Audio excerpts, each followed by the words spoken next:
മൈവാ cells Kasaragod, Kanhangad, Mangalore. മഹാരാഷ്ട്രയിലെ Satara polling ബൂത്തിൽ EVM മിഷനുകളിൽ ക്രമക്കേട് കണ്ടെത്തിയിരിക്കുകയാണ്.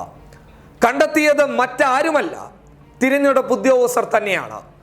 രാവിലെ 11 മണിക്ക് വോട്ട് ചെയ്യാനെത്തിയ വോട്ടർമാർ നേരിട്ട ഒരു സംശയമാണ് തിരഞ്ഞെടുപ്പ് ഉദ്യോഗസ്ഥർ EVM പരിശോധിക്കാനുള്ള കാരണം.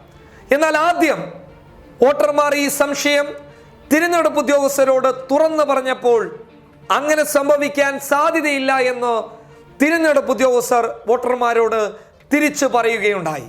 എന്നാൽ വളരെ വലിയ രീതിയിൽ പ്രതിഷേധമുയർന്നപ്പോൾ തിരഞ്ഞെടുപ്പ് ഉദ്യോഗസ്ഥർ പരിശോധനയ്ക്കിറങ്ങുന്നു. പരിശോധനയിൽ വ്യക്തമാകുന്നു, ഏത് സ്ഥാനാർത്ഥിയുടെ ചിഹ്നത്തിന് നേരെ വോട്ട് രേഖപ്പെടുത്തിയാൽ പോലും ആ വോട്ട് എത്തുന്നത് BJPയുടെ ചിഹ്നത്തിന് നേരെയാണെന്ന് VVPAT-ൽ തെളിയുന്നു. ഇത് വസ്തുതാപരമായിട്ട് തെളിയിക്കപ്പെട്ട കാര്യമാണ്. ആർക്ക് തെളിഞ്ഞു എന്നാണ് പറയേണ്ടത്? രാജ്യത്തെ ജനങ്ങൾക്ക് നേരത്തെ തന്നെ അറിയാവുന്ന വിഷയമാണ്. മറിച്ച് ആർക്കാണ് ഇത് തെളിഞ്ഞിട്ടുള്ളത്? രാജ്യത്തെ തിരഞ്ഞെടുപ്പ് കമ്മീഷൻ. തിരഞ്ഞെടുപ്പ് കമ്മീഷൻ എന്താണ് പറയുന്നുള്ളത്?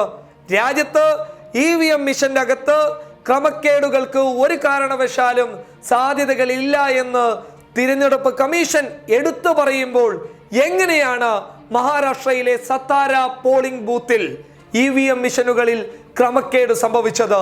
ഇത് വസ്തുതാപരമായി തെളിയിക്കപ്പെട്ടത് കൊണ്ട് തന്നെ രാജ്യത്തെ ദേശീയ മാധ്യമങ്ങൾക്ക് വാർത്ത നൽകേണ്ടി വന്നു. ഇങ്ങനെ എത്ര ബൂത്തുകളിൽ നടന്നിട്ടുണ്ടാകും?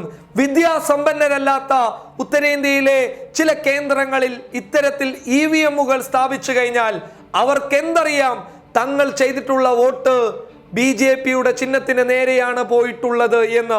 അവർ അതിനൊന്നും നിൽക്കാതെ അവർക്ക് ചെയ്യാനുള്ള കടമ ചെയ്ത് തിരിച്ചു വരുന്ന വിദ്യാസമ്പന്നരല്ലാത്ത ഉത്തരേന്ത്യയിലെ ചില കേന്ദ്രങ്ങളിലെ പൊതുജനങ്ങൾ ഏത് രീതിയിലാണ് ഇത്തരത്തിൽ EVM മിഷനുകളെ സമീപിക്കേണ്ടത്?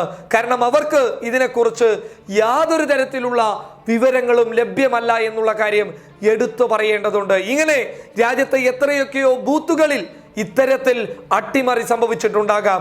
എത്രയോ ബൂത്തുകളിൽ ഇത്തരത്തിൽ വോട്ട് മിഷനുകളിൽ ക്രമക്കേടുണ്ടാക്കി BJPയുടെ ചിഹ്നത്തിലേക്ക് വോട്ടുകൾ പോയിട്ടുണ്ടാകാം. ഇതിനൊക്കെ എന്ത് മറുപടിയാണ് രാജ്യത്തെ തിരഞ്ഞെടുപ്പ് കമ്മീഷൻ നൽകുന്നുള്ളത്? ഇത് വാർത്തയാക്കപ്പെട്ട് കഴിഞ്ഞു. ഇനി എന്ത് വിശ്വാസത്തിലാണ് ഉത്തരേന്ത്യകളിൽ രാജ്യത്തെ ജനങ്ങൾ വോട്ട് ചെയ്യാൻ വേണ്ടി പോകേണ്ടത്? അവിടെയാണ് ബാലറ്റ് പേപ്പറിന് പ്രസക്തിയേറുന്നത്. തിരഞ്ഞെടുപ്പ് കമ്മീഷന്റെ ഈ വാദം 8 നിലയിൽ പൊട്ടിയതായിട്ടുള്ള ഒരു സത്യം നമ്മൾ തിരിച്ചറിയേണ്ടതുണ്ട്.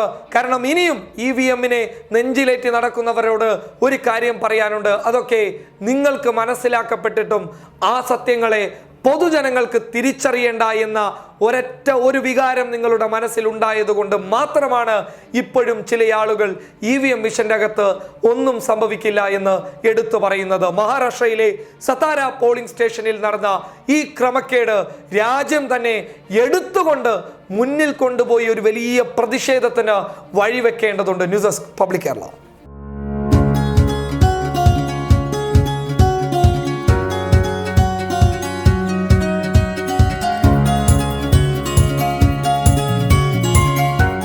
ഇനി സേവനങ്ങൾ വിരൽത്തുമ്പിൽ. Bismi home nursing service, Anangoor, Kasaragod.